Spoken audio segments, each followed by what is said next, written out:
My sister laughed and said, "You're wearing that to your wedding?" But I walked in dressed in white for stars on my shoulder. 200 SEALs stood up and called, "Admiral on deck." My family stayed seated. My team did not. You know that moment when everything should be perfect, utterly sacred?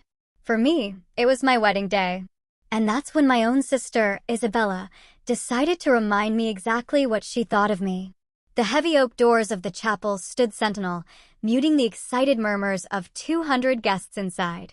Half were battle-hardened Navy SEALs in their crisp dress blues, the rest civilians who probably had no idea they were about to witness a silent declaration of war. I stood in the quiet hallway, my phone clutched in my hand, rereading the message that had arrived just 3 minutes prior. "Isabella, you're really wearing that to your wedding. Cute. Do they let you salute the cake too? No congratulations. No good luck. Just venom-laced sarcasm, piercing through the one day I had hoped for peace. Classic Isabella." I slid the phone into my pocket without a reply. There was nothing left to say to her. If there ever had been, the chance had long since drowned in 2 decades of snide, dismissive comments like this one. And honestly, I'd braced myself for worse. This, by her standards, was practically tame. I adjusted the cuffs of my pristine white uniform. The fabric was stiff, precisely pressed. The 4 stars on my shoulder, usually a symbol of authority, felt heavier today. It wasn't because I was striding into a strategy room or an award ceremony. I was walking down an aisle. To my left and right stood 2 men who had been through literal hell and back with me, Noah and Liam. They weren't groomsmen in the traditional sense. I hadn't wanted any. They'd simply looked at me, squared their shoulders, and declared, "Ma'am, we're walking you in." No arguments. And I didn't offer any. Liam, despite a prosthetic leg, still outran most of the guys in morning PT. Noah once dragged me out of a chopper crash in Kandahar with his arm half dislocated. They flanked me like it was a battlefield, because in a way, it was. Just not the kind we were trained for. Ethan Hayes, my fiancé, was already inside, waiting. He was probably calm. He always was. That man could read disaster scenarios like bedtime stories and still sleep like a rock. He was a civilian analyst, quiet but smarter than anyone gave him credit for. And he got it. He never once told me to tone it down or asked if I'd consider a simple dress. He'd simply said, "Wear what feels honest." So I did. The wedding was supposed to be small. Just us, the chaplain, a few close friends, and some of my team. I hadn't sent out 200 invitations. They just showed up. No RSVP cards. No fanfare. Just silent, respectful arrivals in black cars, boots polished to mirrors. Earlier, Marcus from my Yemen unit had nodded at me, his gaze steady. "You walked us through hell. We're not letting you walk down that aisle alone." I don't cry easily, but that one hit different. It felt strange, standing still in a hallway, when I'd led missions, survived ambushes, flown into combat zones. This should have been easy. Just walk a few steps, say some words, get married. No live fire. No classified briefings. Just vows. But somehow, it felt like the most exposed I'd ever been. I hadn't told Isabella the first was wearing the uniform. I knew exactly how she'd react. She always thought I'd joined the military out of rebellion, like I'd signed up just to spite her.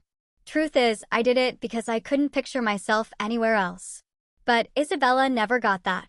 She never wanted to. To her, my entire career was just one long, expensive detour from being someone real. She always wanted me to be her +1 in polished dresses at political fundraisers, not standing in briefing rooms next to bleeding men. When I made commander, she'd scoffed, "Cool. Now maybe you'll stop trying to prove something." As if I got a promotion just for fun. And now, on my wedding day, instead of silence or even a pretense of care, she sent a joke. Because that's what Isabella does when she's uncomfortable. She performs. I reached up, smoothing the edge of my shoulder board. The stars were mine. Not honorary. Not gifted. I'd earned every single one. I'd worn them in war rooms and during base lockdowns, but today, I wore them for love. A voice crackled in my earpiece. It was Chaplain David Lee. "We're ready for you, Admiral." Both Noah and Liam turned their heads slightly towards me. They didn't speak.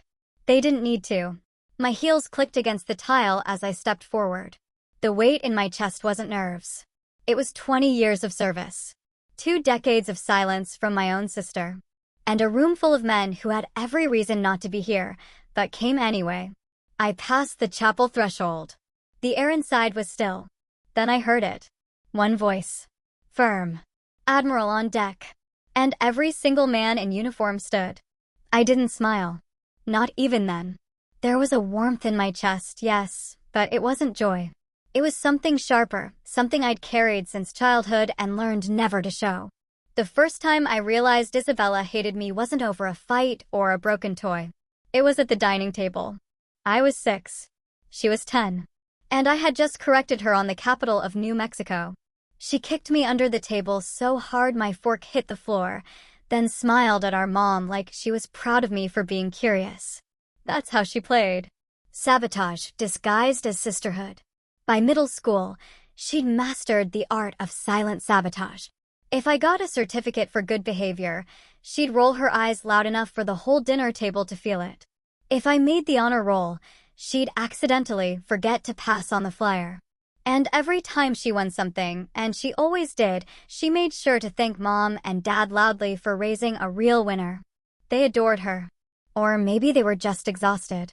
Isabella was magnetic in public, cutting in private. She'd wear pearls to student council and then casually remind me I was too intense for boys. Once, when I was 15, I asked if I could borrow her black flats for an ROTC banquet.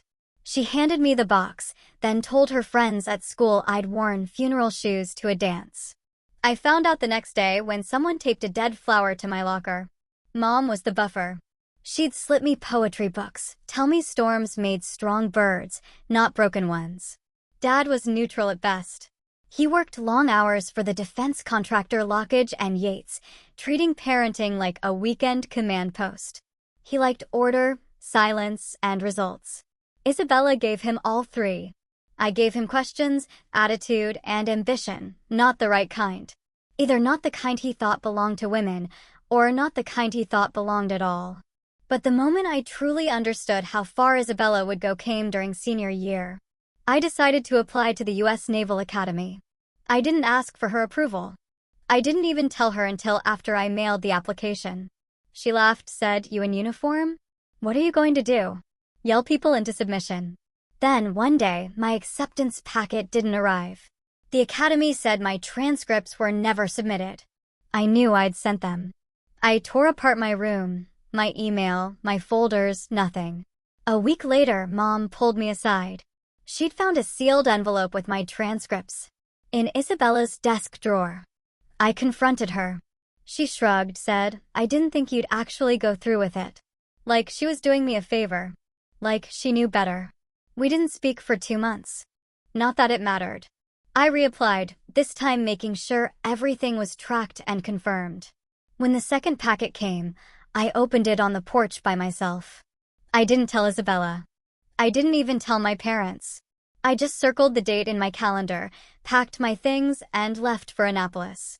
At the swearing-in ceremony, I stood in a sea of white uniforms, heart pounding, hands steady. I spotted them. My mom blinking back tears, Dad arms crossed, Isabella in sunglasses too big for her face, chewing gum like she was bored to death. She stayed just long enough to snap a photo for her social media and left before the anthem played. That night, she posted it with the caption, "Little sis finally made it to costume camp." I didn't reply. I didn't need to. Something shifted that day. The way I saw her. The way I saw myself. She was never going to clap for me. Not in private. Not in public. Not ever. And once I accepted that, everything got easier. At the academy, I learned how to eat in 5 minutes, shine boots with spit, and absorb insults without blinking. But none of it was harder than growing up in Isabella's shadow. That training started young, lasted years, and taught me the most important rule: respect doesn't always come from family. Sometimes it doesn't come at all. What did come was grit. I wasn't top of my class, but I was close. I didn't win awards for charm, but I led by showing up, shutting up, and doing the work. Isabella once said I had the personality of a filing cabinet. I took it as a compliment. When I graduated, they called my name, and I stepped across the stage, uniform pressed, spine straight. My mom cried. Dad clapped once. Isabella? She wasn't there. I found out later she'd RSVP'd for the ceremony, booked a flight, then canceled last minute because a television anchor job opened up in Dallas. She got the job. I got the silence. I didn't expect more. That was the secret. Lower your expectations, and you stop bleeding from predictable wounds. I learned that young. Learned it at the kitchen table, under polished smiles and backhanded praise. I didn't carry resentment from those years. I carried something cleaner, colder, the kind of resolve you earn when you stop trying to be someone's version of worthy and start becoming your own definition of it. I folded that lesson tight and tucked it into the seams of every uniform I ever wore. I never called her after graduation. I didn't need her to pretend to care. I had a duffel bag, orders for Fort Oglethorpe in Georgia, and one slightly wrinkled photo of my mom tucked between a pack of granola bars and a bottle of aspirin. That was enough. The first thing they taught me on base wasn't tactical or strategic. It was psychological. You're either a presence or you're a problem. I was a presence. Quiet. Punctual. Unshakable. Still, walking into that operations office in my first assignment felt like stepping into a bar where everyone knew each other, and no one wanted a new name on the stool, especially not mine. Are you lost, sweetheart? That was the welcome I got from a sergeant who hadn't shaved in a week. His name tag read Tyler. His tone read dismissive. I didn't flinch. I just said, looking for the person who signs the logistics clearances. Turned out it was him. That didn't help. My official assignment was Naval Logistics Liaison. Unofficially, I was the person they tested, forgot to invite to briefings, skipped on coffee runs, ignored in the hall. The first few weeks were all sideways glances and inside jokes I wasn't part of. That's how you learn the real structure of a unit. The rank on your shoulder matters less than the way they look at you when you walk into the room. Most of the guys had served together for years. Their jokes were coded. Their stories repeated and polished. I was an intruder with a clipboard and a spine that refused to bend. I didn't ask for respect. I acted like I already had it. That irritated them, but I wasn't there to make friends. I was there to keep trucks moving, gear accounted for, missions flowing without a single bullet missing. And I was good at it. My reports were spotless. My coordination airtight. By the end of the second month, one of the lieutenants stopped triple-checking everything I submitted. Progress. Even then, I kept my voice low and my eyes open. You learn more from what people don't say. I didn't try to prove anything. Just showed up before everyone, stayed after, and left no room for questions. I knew what they called me behind my back, quota. Icebox. Miss Naval Barbie. They thought I'd crack eventually. Instead, I reorganized the entire depot in 3 weeks and cut shipment errors by 40%. When the colonel asked who did it, Tyler tried to take credit. I let him. He knew. Everyone did. The next day, he passed me a mug of burnt coffee and said, "Not bad, Brennan." That was the first unofficial handshake. Meanwhile, Isabella had started anchoring morning segments in Phoenix. Every time I turned on the television in the mess, there she was. Perfect lighting. Perfect hair. Fake sincere voice as she read headlines between fitness ads and weather reports. One night, a guy from my unit pointed at the screen and said, "Hey, isn't that your sister?" I nodded. He grinned and said, "No offense, but damn, she looks like the type who's never done a hard day's work in her life." I didn't say anything. I didn't have to. She had lights. I had grit. I worked that base for 18 months. No disciplinary issues. No broken protocols. By the end, they weren't just tolerating me. They were asking for my input. I wasn't loud. I was solid. And in the military, solidity is currency. Then came the letter. Not from home. From Annapolis. A commendation acknowledgement for operational excellence in field logistics. It was the kind of paper that gets you noticed. I pinned it inside my locker. Tyler saw it one day and muttered, "Guess you're not just here to warm a chair after all." I wanted to tell him he was late to the realization, but I just nodded and went back to work. When my transfer orders came, Coronado, California, I packed light. One uniform for inspection, one for deployment, and a photo of Mom, now creased in the corner. I didn't call anyone to say goodbye. They didn't expect me to. On my last day, someone had left a note in my desk drawer. No name, just 5 words on a sticky note. Not bad for a quota. I didn't smile. I just folded it and kept it. Proof that sometimes you don't need applause to win the room. You just need to stay standing until they run out of reasons to push you down. The flight to Coronado felt like crossing into another country. Everything at Fort Oglethorpe had been slow, dusty, and half held together with duct tape and resentment.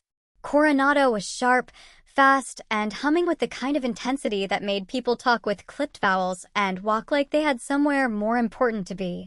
My assignment was to Naval Amphibious Space Operations SEAL Logistics Support. Not glamorous, but crucial. It was the kind of job where if you screw up, a mission doesn't just fail, people die. And I knew the unspoken truth walking in. No one was going to trust a woman pushing paperwork unless she did it so flawlessly that they couldn't afford not to. Day 1. The chief petty officer glanced at my file, then at me, and asked, "You sure you're not in the wrong place?" I told him I was right where I was assigned. He muttered something about PR stunts and waved me toward the supply cage. My official title was Operations Coordinator. Unofficially, the newbie with 0 field cred, a tight bun, and a uniform too clean. The guys called me Icebox within the first week. Not because I was cold. Because I didn't flinch. I didn't joke back. I didn't break. Every morning I showed up 15 minutes before anyone else, reviewed requisition logs, flagged discrepancies, and sent my corrections to people who didn't want to read them. Then I sat through meetings where the men talked over each other and me, and occasionally forgot I was in the room. I answered questions only when asked. But when I did, I knew my shit.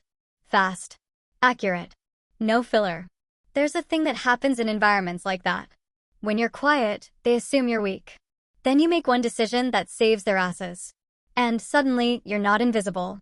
You're unavoidable. That moment came about 2 months in. One of the SEAL teams was gearing up for a pre-deployment training cycle, and the logistics for their loadout were a mess. Missing gear. Misrouted crates. Expired inventory sheets. It should have taken a week to untangle. I did it in 36 hours. Alone. Then restructured the entire ordering system so it wouldn't happen again. Didn't ask for permission. Just did it. The lieutenant in charge barely looked at me when I handed him the new chain. But 2 days later, when nothing got lost and every box landed where it was supposed to, he nodded once and said, "Nice work, Brennan." That was the promotion. Not on paper. In tone. But respect is rented in places like that. Do every day. Do in silence. I still had to prove it wasn't a fluke. Isabella sent a gift box to the office around that time. Cookies. A note with her station logo on it. And a little card that read, "Stay strong, little sis. Hope this job isn't too boring." I left the box in the common area. The guys ate it without asking where it came from. Someone said, "Your girlfriend's got nice handwriting." I didn't correct him. Week by week, I built a rhythm. I knew who double-counted ammo, who skipped chain of custody reports, who forged their commander's initials when they were late. I didn't snitch. I cleaned up their messes before they became problems. That was how you earned space in their world. One morning during gear inspection, a SEAL named Mateo called me ma'am without sarcasm.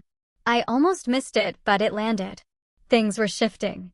Still, every win came with a cost. I missed my mom's memorial service that year.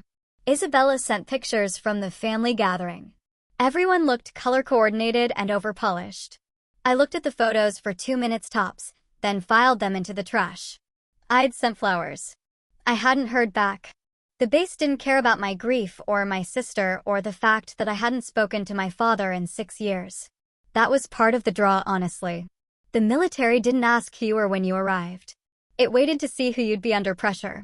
By the 6-month mark, I had a new desk closer to command, a recommendation from my lieutenant, and an unspoken agreement from most of the guys that I wasn't going anywhere. I'd earned my seat. Not loudly. Not quickly. But entirely. Then came the orders for a joint operation off the coast of Yemen. It wasn't supposed to involve me directly. I was logistics, not boots on the ground.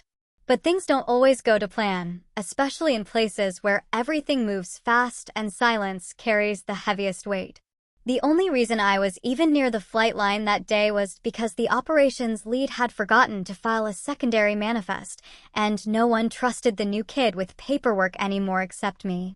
I caught the error, grabbed my clipboard, and jogged across the tarmac to intercept the crew loading the crates onto the wrong bird. That's when the call came in. A recon team had gone dark outside El Makola. They were light. 6 operators. 1 drone tech. Minimal support. What was supposed to be a quick terrain mapping mission had turned into a nightmare. A local militia splinter group intercepted their route. By the time command had a signal again, 1 SEAL was already wounded. They didn't have time to wait for the scheduled QRF. I wasn't even supposed to be in that room when the scramble started, but I was there. Standing behind a calm sergeant, watching the map shift red, listening to the static-ridden voices of men I'd packed gear for, trained with, helped write meds for, now bleeding on a hillside in the middle of a country we weren't officially in. The officer on deck barked for available names. I stepped forward before I could think twice. He said, "Your logistics."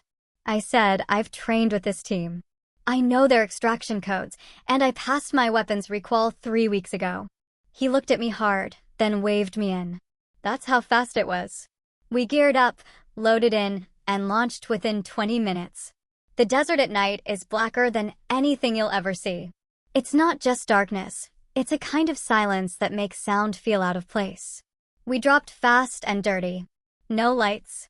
No chatter. Just boots hitting dirt and adrenaline screaming behind your ribs. They'd set up a makeshift cover between 2 abandoned supply trucks. 2 men were pinned, one of them badly hit in the leg, the other taking pot shots to buy them seconds. I crawled the last 50 yards on my belly, sand in my mouth, blood in the air, bullets whining past my boots like angry bees. We had 30 seconds to either pull out or get shredded. I reached the wounded SEAL, Bryson. A kid, barely 24. Dragged him with one arm while firing cover shots with the other. My shoulder dislocated somewhere in the pull. Didn't matter. I cinched a tourniquet around his thigh and shouted medevac coordinates to the air support team. The extraction bird hovered long enough to rattle our skulls. By the time we lifted off, I had 2 shrapnel wounds and a cracked rib. I refused the stretcher. Walked to the hello myself, Bryson's blood still soaking through my uniform. The pilot looked at me and said, "Ma'am, you're leaking." I nodded. So patched the hole. That day, they started calling me Iron Wing. After that, someone said it was because I never flinched, even under fire. Another guy said it was because I flew out of the sky like a pissed-off angel. I never asked for clarification. Nicknames stick the way scars do. Uninvited, but earned. I spent 6 weeks in recovery back in Norfolk. They offered to pull me from duty rotation. Said I needed rest. I said I'd rest when my arm worked again. I spent the next month in PT, pushing through every grimace, every nerve scream, until I could lift a crate without breaking form. Not because I was trying to be tough, but because the alternative was fading into the background again. While I was off rotation, Isabella went on television to honor the military. She wore a navy blue blazer, threw out some buzzwords about sacrifice, then pivoted into a monologue about strong female voices in civilian leadership. She never said my name, but she showed a photo of me from Annapolis during the segment, cropped, so my uniform and name tag were out of frame. I watched it from the rec room, still wearing a compression sleeve and smelling faintly of antiseptic. I turned the television off halfway through. One of the guys, Mateo again, looked over and asked, "You know her?" I said, "Not anymore." That's how it worked with Isabella. She could stand next to you while cutting you out of the picture. She didn't need to lie. She just made sure the story fit her lens. But none of that mattered when I walked back into the logistics bay 2 weeks later, and the team stood up without being told. Just briefly. Just enough. One guy nodded and said, "Glad you're back, Iron Wing." That was it. Respect in the military doesn't come in speeches. It comes in silence. Doors held open without orders. Coffee left on your desk without names. Eyes that don't look through you anymore. I wasn't special. I was just steady. The one who showed up. The one who didn't miss. The one who ran toward the fire and brought someone out. The next rotation was already posted. My name was on the list. This time, no one questioned it. I hadn't been stateside more than 2 weeks before her name showed up again. This time in my inbox. Subject line, quick collab. Opportunity media feature. Sender, Day Brand Review Incorporated. The collab was her way of saying, I already pitched your story to a producer and they want me to frame it. She wanted to highlight women in command roles for an upcoming docu-series on public broadcasting. Nothing serious, nothing too war-heavy, just enough medals to look inspiring. Not so many it scared suburban moms. She wrote, think lean in but with camo. I'd love to sit down and sister source the tone. I didn't respond. 2 days later, the producer emailed me directly. Said Isabella spoke so passionately about my career and that they'd be honored to have me featured as a segment. Not a subject. Not a guest. A segment. Like I was a piece of footage they could drop between commercial breaks. I declined politely but firmly. I wasn't mad. I'd just seen this pattern before. Isabella didn't want to tell my story. She wanted to tell her version of my story. Back in high school, she once submitted a short story to a statewide writing competition. It was titled, My Sister, A Study in Quiet Strength. I remember reading it in the school paper. It was a beautifully written piece of fiction that sounded suspiciously like a eulogy for someone still alive.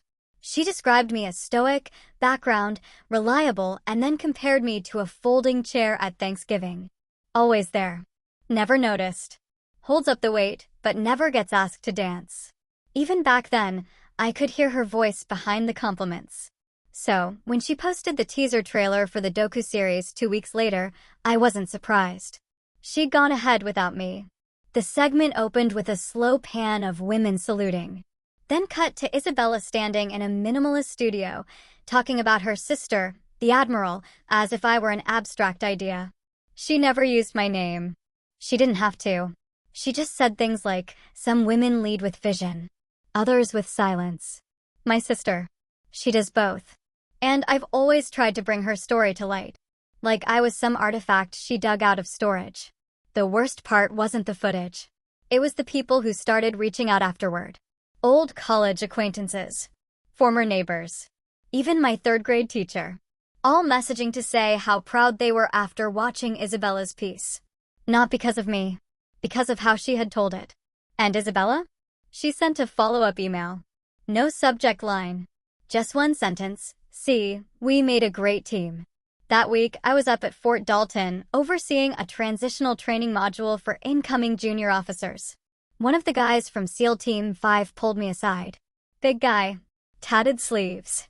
3 deployments deep. Said his sister once tried to take credit for a foundation he started after coming back from Fallujah. I asked what he did about it. He said, nothing. I just kept building the damn thing. It stuck with me. I didn't respond to Isabella's email. But I did respond with action. I submitted my own internal proposal to Navy Command, quietly, through the right chain, for a mentorship initiative aimed at female enlisted candidates. Nothing flashy. Just structure. Access. 6 weeks later, it was approved. I started spending every Thursday night at the base learning center. No cameras. No press. Just 3 or 4 women at a time sitting across from someone who'd been through the grinder and was still standing. One night, a young Corporal Jana asked if I had siblings. I said yes. She asked what she did. I paused, then said media. She tells stories for a living. Jana smiled. That's funny. You kind of do too. You just use different tools.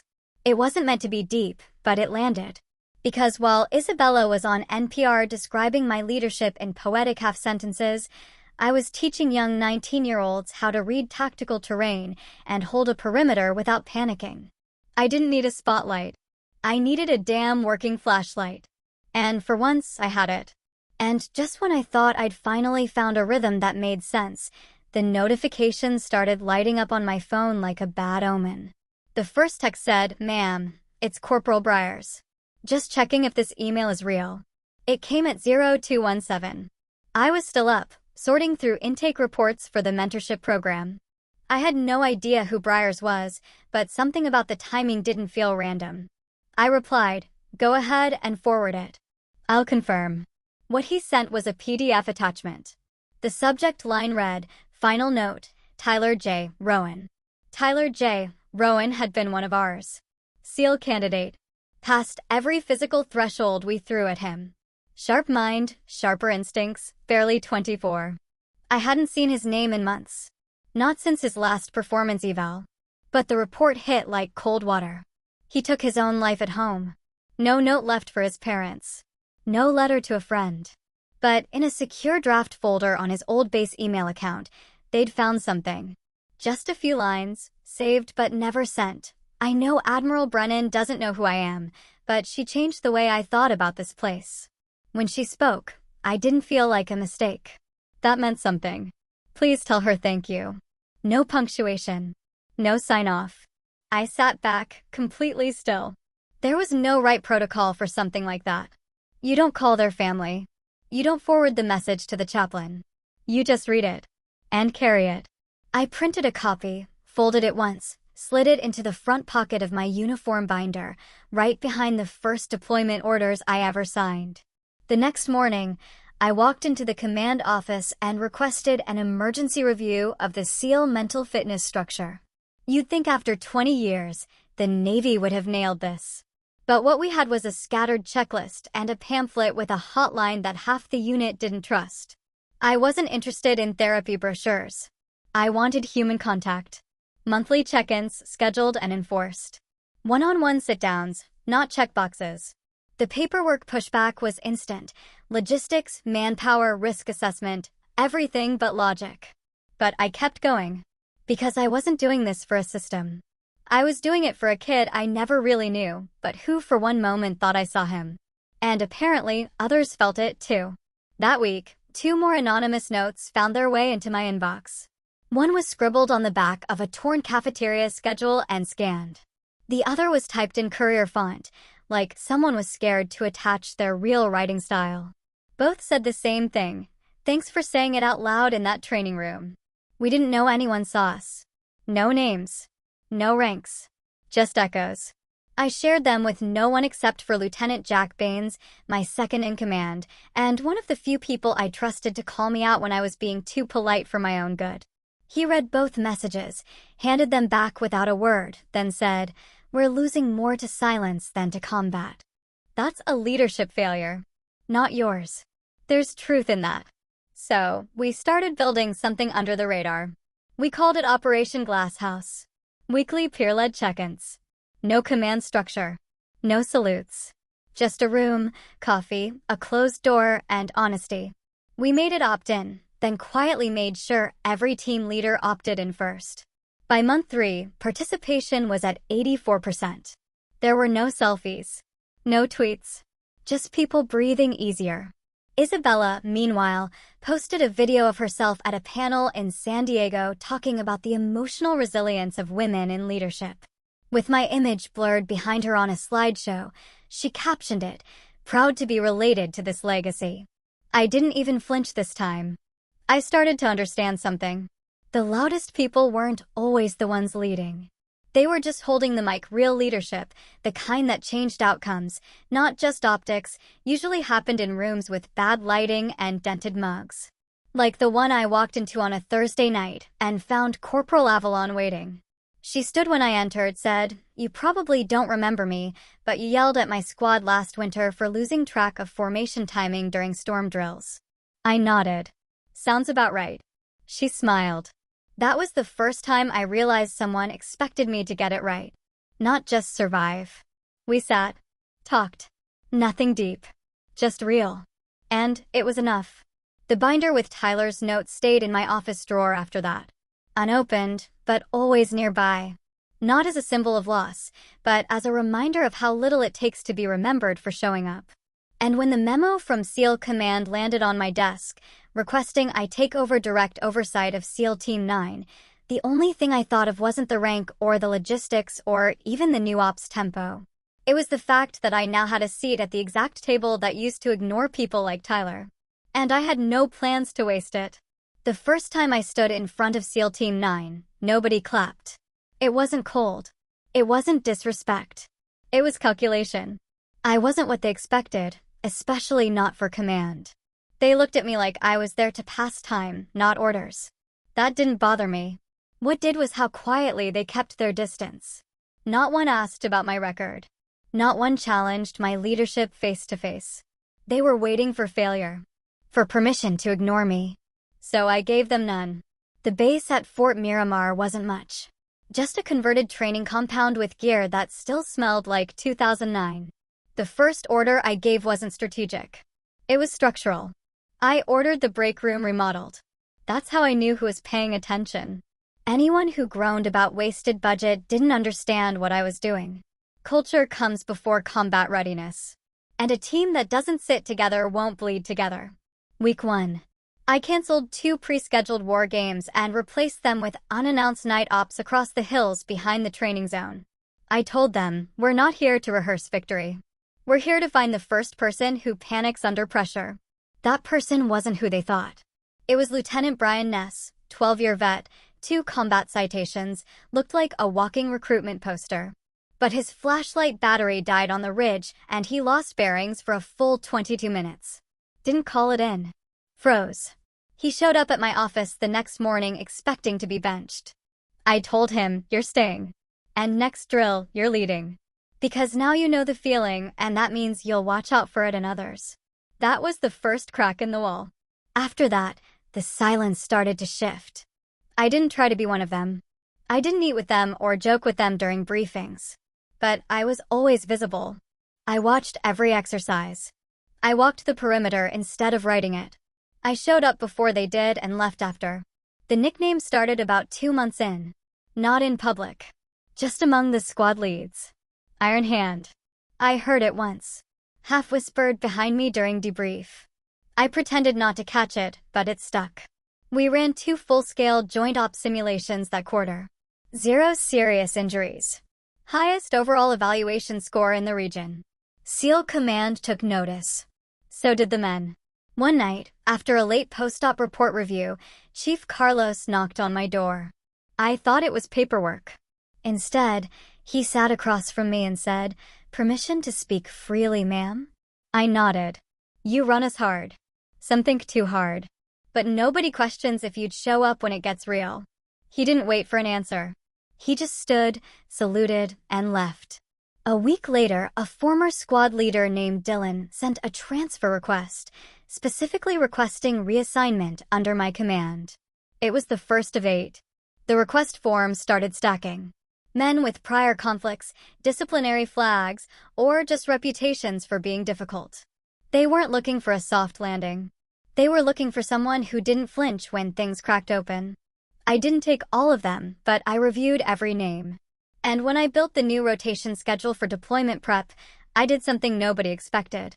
I asked for volunteers to join a separate platoon. Cross-branch trained, fast response, attached to disaster relief and recovery when not deployed. High impact, low glory work. 10 hands went up. That was all I needed. SEAL Team 9 started changing. Not from the top down, but from the inside out. The men trained differently. Talked differently. Not softer, but sharper. Like they were done proving something to each other and ready to move with purpose. Meanwhile, Isabella published a piece in a national magazine titled "The Cost of Hypermasculinity in Modern Warfare." She used photos from our ops deck without clearance. Claimed an anonymous source had given her insight into military emotional dysfunction. I didn't issue a statement. Instead, I sent a secure message to every team member. It read, "There's what people say about us, and there's what we build together. Only one will still be standing a decade from now." That week, Chief Carlos handed me a box. Inside was a hand-stitched unit patch. It wasn't regulation, but the emblem was clear, a lightning bolt across a hand in salute, and beneath it, "Never small again." No explanation. No speech. I had it sewn to the inside lining of my jacket where no one could see it. But I always felt it when I moved. That's the thing with real leadership. It's not about who claps. It's about who follows, even when no one's watching. Ethan Hayes didn't knock when he walked into my world. He emailed. Technically, it was a security request, standard protocol for a joint cybersecurity readiness audit. He was part of a civilian task force from the Defense Intelligence Directorate, flagged for a week-long interagency evaluation at Miramar. I scanned the memo, filed it with the usual stack of red tape, and didn't think about it again until the morning he showed up at my desk with a coffee I hadn't asked for and a question I didn't expect. Why do your internal firewalls mirror legacy naval schema from 2008? I looked up. Civilians usually opened with a handshake or small talk. He led with a systems critique. Ballsy. Because 2008 schema still blocks everything the 2021's leak, I said. He smirked and replied, "That's the first honest answer I've gotten all week." Ethan didn't dress like government. Button-downs with rolled sleeves. No tie. Wireframe glasses. He pushed them up his nose when he was annoyed, but he had the kind of presence that filled a room without stepping forward. He was quiet in the way people are when they know exactly how loud they could be. Over the next 5 days, we argued over 4 policies, rewrote 3 compliance protocols, and accidentally shut down half our shared drives for 4 hours during a patch test. I expected frustration. He brought pizza and fixed it in 20 minutes. He didn't ask me personal questions. He asked operational ones. How do you manage morale when you can't promise rotation dates? What do you do when your team screws up publicly but recovers privately? He wasn't flirting. He was studying leadership. Mine. By Thursday, I caught myself staying a few minutes longer in the briefing room just to hear him talk about layered security logic like it was poetry. By Friday, he asked if I ever took a lunch break that wasn't protein bars at my desk. I told him, only when someone proves they understand the chain of command. He said, good, because I already asked your XO, and he told me you're due for an actual sandwich. So we ate outside on a bench overlooking the southern fence line. We didn't talk about rank or clearance. He asked me what book my mom had read to me the most as a kid. I told him, Dickinson. Wild Nights. Wild Nights. He said his mom was more of a Steinbeck woman. Discipline without love is cruelty. When he left that Sunday, he didn't push. Just handed me a sticky note with his number and wrote, if you ever want to audit something other than firewalls. I didn't call. Not right away. But 2 weeks later, he sent me a PDF of a protocol rewrite he'd modeled off our conversation. The subject line said, stolen your logic. Feel free to press charges. I replied with 2 words, request granted. The back and forth turned into calls. The calls turned into dinner when I was in DC for a briefing. Dinner turned into something I didn't know how to label. Quiet companionship. Consistent respect. The rare feeling that I didn't have to modulate myself down to be understood. Ethan never once asked me to soften. He didn't flinch when I told him about lost men, missed calls, injuries I still felt in my spine some mornings. Instead, he said, I don't love what you do. I love how you do it. That's what matters. We didn't move fast. We moved deliberately. He didn't show up with flowers or speeches. He showed up with clarity. Like the night I got back from a 10-day training op, too exhausted to unlock my front door. He was already there. Lights dimmed. Stove on. Reading a file on military-civilian integration policies. He looked up and said, I figured you'd want protein, not small talk. I sat on the couch and watched him stir something in a skillet and realized this man would never ask me to be smaller. He didn't care about my title. He didn't want to wear it like a badge. He wanted to walk beside it. The moment I knew it wasn't just connection, but permanence, was during a conversation that lasted under 30 seconds. I told him about a young lieutenant who'd cracked under pressure in a live op. Ethan listened, then said, you taught him how to survive. Who taught you? I didn't answer. He didn't press. Instead, he said, if you ever want to stop being the one who always holds the line, I'm here. Not to rescue. Just to hold the other side. No declaration. No drama. Just presence.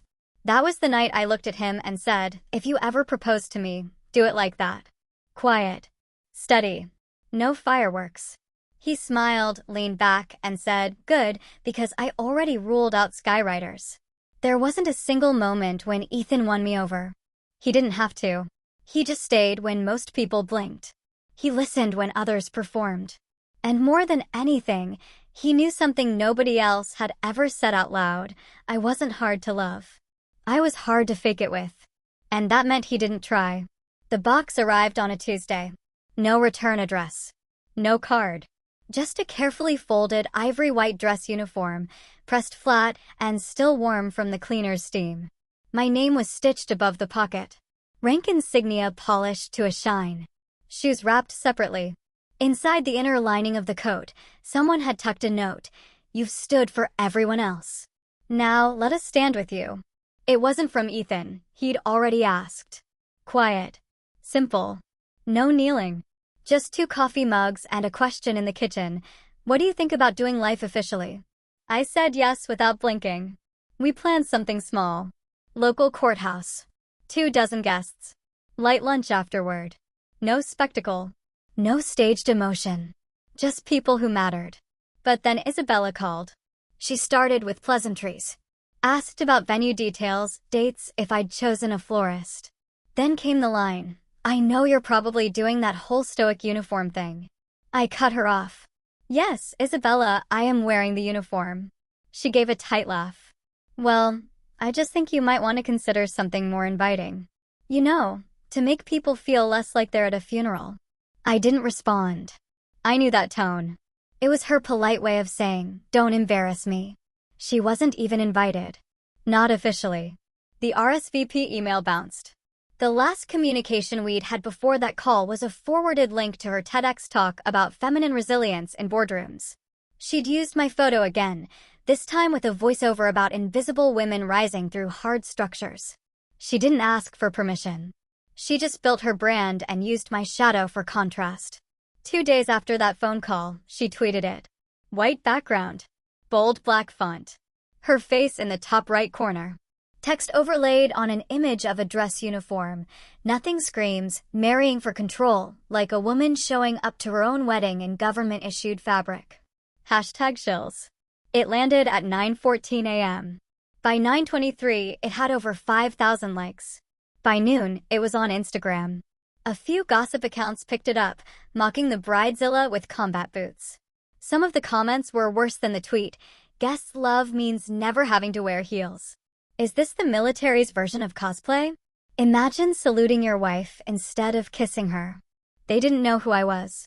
Didn't know what those stripes meant or the blood it cost to earn them. I didn't say a word publicly. Neither did Ethan. He just slid my phone off the table, set it face down, and asked, red or white with dinner? But others did speak. It started small. A comment thread under a Navy spouses forum. Then a stitched video by a former Marine on TikTok, reading my service record line by line, ending with, she doesn't need to explain. That uniform is the reason you get to mock her in peace. By midnight, the hashtags flipped. #Admiral Bride, #Salute the Dress, #Ironwing Wedding. But none of that mattered compared to what showed up the next morning. Letters started arriving. Not DMs. Not tweets. Letters. Handwritten. Folded carefully. Sent to the base. Sealed with tape and reverence. A young girl from Iowa wrote, my brother says girls can't be Navy, but I saw your picture and now I'm going to be Ironheart. A retired sailor sent a ribbon bar from his first deployment with a note. I never had a daughter, but if I did, I'd want her to walk down the aisle like you. Even a few active duty members who'd never served with me reached out quietly through back channels. If you ever need a row filled, I got the dress whites ready. That's when the emails started coming. Not from the public. From the men I had trained, served beside lead. SEALs. Marines. Corpsmen. Even logistics officers I hadn't seen in 8 years. Each one said the same thing in their own way. Tell us where and when. Not because of Isabella. Not out of spite. But because the uniform didn't just represent service. It represented a truth some people didn't want to acknowledge. That you can lead with grace and still wear steel. That honor isn't gendered. That sometimes the strongest walk down the aisle, not in lace, but in legacy. I didn't respond to Isabella's tweet. I didn't repost. I didn't rebut. But I did send one reply. Not to her. To everyone else. I posted a single photo of the uniform box, pressed and perfect, captioned with 7 words. This is what earned looks like. Then I closed the app. There was still a wedding to plan. And apparently, a guest list that was about to get much, much larger. The first to arrive was Master Chief Eric Donnelly. 12 years out. 2 hip surgeries. And still the only man I knew who could make a full room shut up just by raising an eyebrow. He walked into the chapel the morning of the ceremony, holding a white envelope with my name on it, and said, "Got your 6, Admiral." No, que pasa? No announcement. Just that. Then came Tyler Keys, who once took a bullet in Panama and refused morphine because it slows my math. Followed by Lieutenant Sam Brickhouse Reyes, who once deadlifted a submerged engine block to save 2 divers. Then more. Dozens. Then over 100. By 1100 hours, chapel staff were scrambling to open the side wings for overflow. I stood in the back prep room, staring at myself in the mirror. Full dress whites. Shoes shined. Medals aligned. No veil. No makeup beyond what the Navy's grooming regs allowed. I was still me. Only cleaner. Only steadier. Ethan was already in position near the altar. No groomsman. Just him. A dark navy suit. Polished shoes. And a quiet confidence. He didn't ask how many people had shown up. Didn't need to. He knew. At 12:50 p.m., my phone buzzed. A message. No contact saved, but I knew that number. "You're really going through with it in uniform. Disgraceful." I didn't blink. Didn't delete it. Just stared at it the way you look at a scratch on glass. Unavoidable. But irrelevant. Then I turned the phone over and slid it into the inside pocket of my uniform. 2 men stood beside me. Senior Chief Gavin Ford and Petty Officer Liam Truss. Both had once crawled through a burning structure to pull me out after an intel operation in Djibouti went sideways. I owed them my spine, literally. Ford said, "You still want us flanking you?" I said, "I don't need it." Truss grinned. "That's why you're getting it." The organ began. The chapel doors stayed shut a few more seconds as the congregation rose. And then came the call. Deep. Crisp. Firm. "Admiral on deck." I hadn't planned it. I hadn't asked for it. But when those doors opened, 200 SEALs, Marines, Corpsmen, and a smattering of Army and Air Force, uniformed, decorated, weathered by time, stood in unison. Not by command. By choice. Their hands rose to brows, white gloves, steel posture. Silent thunder. No music played. Just boots striking floors. I walked down the aisle between men and women who had carried out orders with my name attached to them. Who had held fast under fire because I had told them to hold. Who had returned home because I'd fought to get them there. Ford and Truss at my sides. We passed the pews row by row. Some I hadn't seen in a decade. Some I never expected to see again. But they were all there. Some scarred. Some limping. Some clean-shaven. Some bearded and wild. But every one of them stood for me. Not the rank. Not the medals. Me. Halfway down the aisle, I caught eyes with Rear Admiral Dr. Elena Reyes, my first mentor from Officer Development School. She gave me the smallest nod, one that said, "Now they see what I saw." I kept walking, spine locked, chin level. No smile. No tears. Just presence. At the altar, Ethan stood, hands folded behind his back, standing at ease. No grin. No nerves. Just absolute understanding. The chaplain was Lieutenant Commander David Lee, a Navy lifer with a Boston accent and a broken wrist he never fixed. He gave us a nod, opened his binder, and began. But no one sat. Not at first. Because when the last echo of "Admiral on deck" died down, it left something else behind. Reverence. We didn't start with vows. We started with silence. Earned silence. And when Chaplain Lee did begin, his voice was low, steady. He spoke of commitment. Not just to each other, but to duty. To purpose. To choosing every single day to protect what mattered, whether that was a nation or a marriage. Our vows didn't mention sickness or health, richer or poorer. Mine were, "I will never ask you to shrink." His were, "I will never ask you to stop." We promised to protect peace, to make space for stillness, and to sharpen each other without dulling our joy. There was no "you complete me." We were already whole. Then came the moment. Chaplain Lee said, by the power vested in me. And before he could finish, a sound rose. It wasn't applause. Not yet. It was the collective sound of 200 chairs creaking as warriors sat down in quiet unison. No chaos. No pomp. Just the shift of bodies and fabric, like a living exhale. We kissed. Brief. Steady. Then turned. A saber arch waited at the exit. Not made by officers, but by enlisted. Every blade lifted by hands that had once held rifles under my command. As we walked through it, I caught sight of the last row. A man stood alone outside, visible through the rear window. Rigid posture. Dress blues. Arms behind his back. He didn't come inside, but he came. And that somehow registered like a crack under the surface. But I didn't stop walking. Didn't slow. Just stepped through the blades into sunlight that didn't burn. Just clarified. The reception was held in a hangar-turned-banquet hall on base. Nothing fancy. Just long tables. Folding chairs. And people who didn't need floral centerpieces to feel something. The chow line stretched around the corner, heavy on barbecue, light on pretense. Nobody clinked glasses or gave toasts with polished speeches.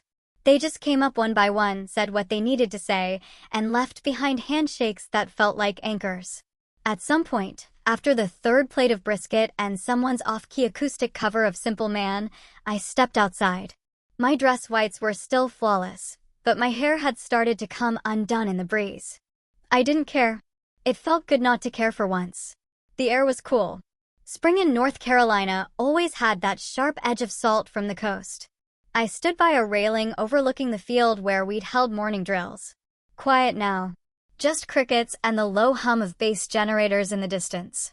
That's when Petty Officer Sergeant Mike approached. Big guy. Tatted sleeves. Broke his hand once punching through a steel hatch because someone was trapped inside. He stood next to me for a minute before saying, I didn't salute you today because you're an admiral. I did it because when my brother died, you sat in the hallway with me for 6 hours and said nothing. I didn't answer. Just reached over, squeezed his shoulder. Then he walked off. People came and went in waves. Some shared memories. Some didn't say a word. Others gave me side glances. Small nods. Gestures that carried weight in the way only silence can. A few brought up my mom. No one mentioned Isabella. But I knew she had been there. I hadn't seen her face in the chapel. Hadn't expected to. But I'd caught the unmistakable shape of her. Hair in the last row, tucked in a seat far enough back to vanish if you blinked. She hadn't stayed. She never does. At midnight, after the crowd thinned and Ethan was busy corralling someone's wild toddler from crawling into the cake table, I went back to my quarters. I peeled off my uniform one layer at a time, each medal and button landing on the desk like a quiet punctuation mark. Then I checked my phone. No new message from my father. But one email had come in. No subject line. No signature. Just a plain white field of text. They stood because you made space for them, too. You never raised your voice. You raised their worth, and I saw that today, finally. I'm sorry I laughed when you said you wanted this life. I see now it was never about chasing our approval. It was about leading without needing it. We don't salute blood. We salute truth. See? No love, Isabella. No emojis. No plea for a reunion. But I read it 3 times. And the part that stuck wasn't the apology. It was the line about truth. Truth doesn't demand forgiveness. It demands recognition.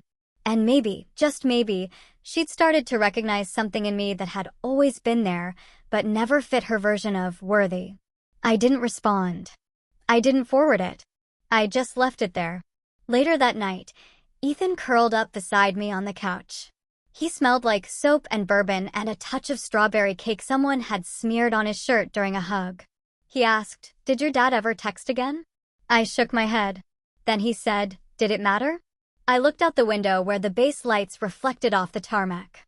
A place that had once felt like a battlefield now felt like a border I'd crossed.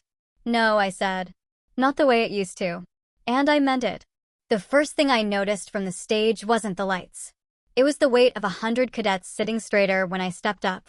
The auditorium at Fort Hayden had that same government-issue blandness, beige walls, retractable seating, ceiling tiles probably older than most of the recruits in the front row. But the air had that low buzz of eyes, waiting to see if the person with 4 stars on her shoulder was just another suit reading off a teleprompter. I wasn't here to lecture. I didn't bring a PowerPoint. I brought a notebook with 2 words scribbled across the top. Remember them? This wasn't a conference. It was a quiet reckoning. When they introduced me, the room clapped, polite and restrained. Not because they didn't care, but because no one really knew how to respond to a female flag officer who didn't walk in swinging a bat made of rank. I didn't mind.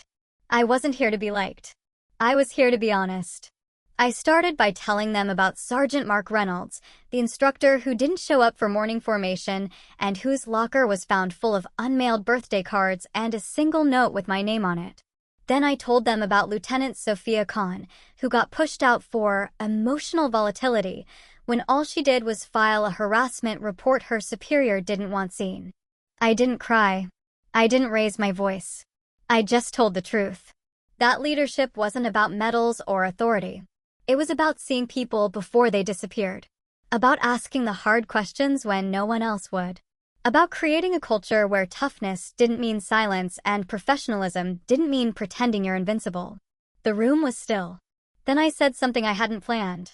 Respect doesn't always salute you. Sometimes it watches to see if you stand anyway. And that's when I saw her. Second row from the back.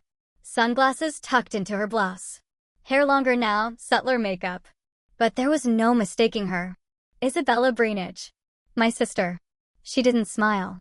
She didn't wave. She just looked straight ahead like everyone else. Hands folded in her lap. I don't even know how long she'd been there. I kept going. Talked about how we rewrote the post-deployment protocols at Norfolk. How we included family reintegration counseling, whether the COs liked it or not. How the suicide rate in our unit dropped 37% over 2 years. No one clapped for that. But I saw heads nod. And then I closed with the truth that stuck in my throat more than any war story ever did. My mother once told me storms weren't meant to stay grounded. I've tried to live by that. But what I've learned more than anything, what I want every single cadet in this room to remember, is this: you do not lead by being louder. You lead by listening longer and showing up again and again, especially when it's easier to walk away. I stepped back from the mic. The applause didn't erupt. It rose slow. Not polite. Not obligated. It came from somewhere deeper than protocol. And the first person on their feet was Isabella. No dramatics. No gasp. Just her, rising from the second to last row like it was the most natural thing in the world. And then one by one, the room followed. She didn't mouth, "I'm sorry." She didn't say anything. But she clapped hard with both hands. And I didn't cry. Not then. Because for the first time in my life, my sister wasn't looking down at me or past me. She was looking directly at me on my terms. And that was enough. Isabella's applause didn't change my life, but it changed the air in that auditorium. For the first time, I wasn't the one bridging the silence. Someone else stood up and met me halfway. That night, I didn't replay the moment like a victory. I treated it like a weather report. Something quiet had shifted. A high-pressure system finally moved on.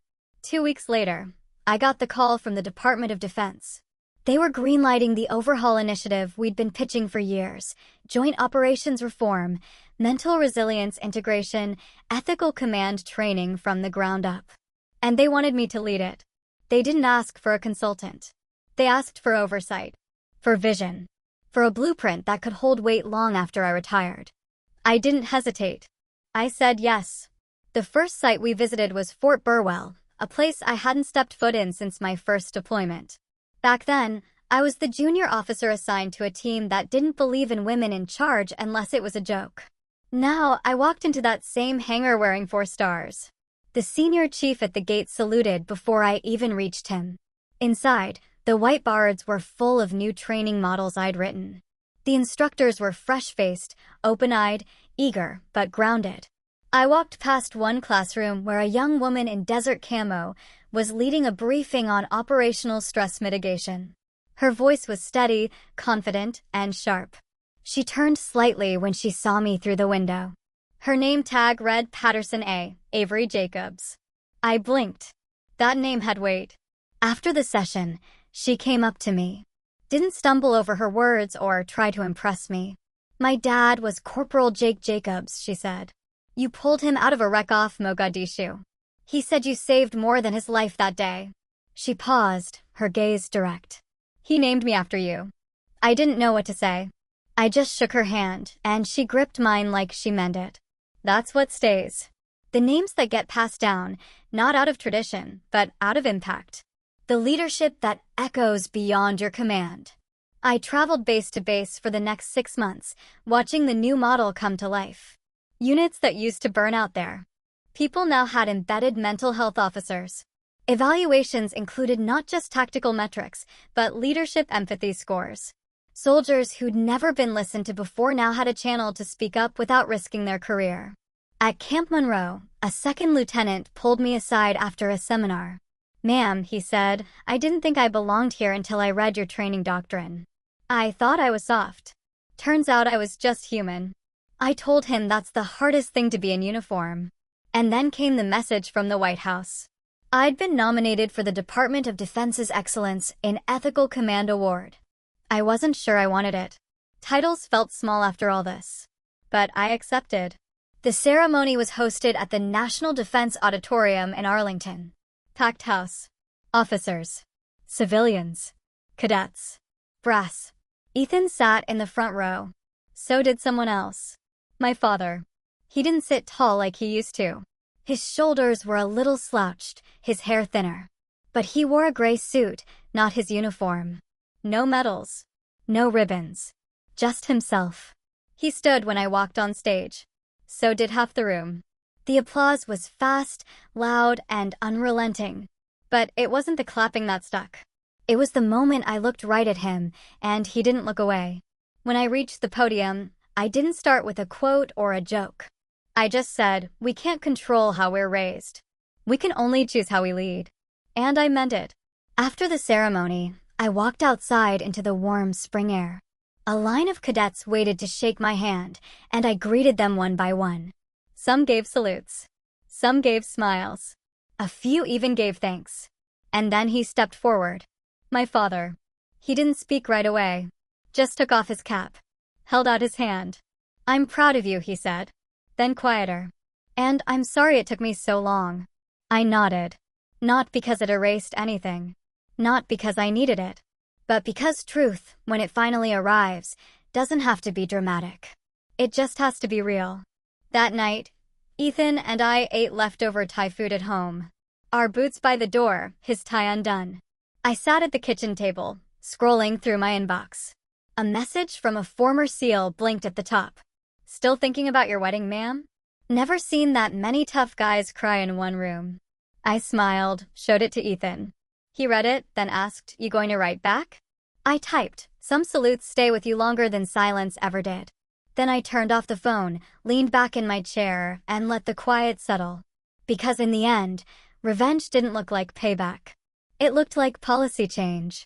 It looked like my sister standing up. My father reaching across decades. It looked like a young cadet named Avery Jacobs taking the oath in boots I once filled. And it felt like this, like standing tall so others know it's possible. And maybe that's the real victory, when you no longer need the people who doubted you to admit they were wrong. You just need them to see that you're still standing. That the things they laughed at built the life they couldn't imagine. Not louder. Just stronger. Not bitter. Just unshakable. Because in the end, the loudest revenge isn't noise. It's proof. What does earned mean to you in your own life? Have you ever had to prove yourself against expectations or seen quiet actions speak louder than words? Share your stories and thoughts in the comments below. I'm truly interested to hear them.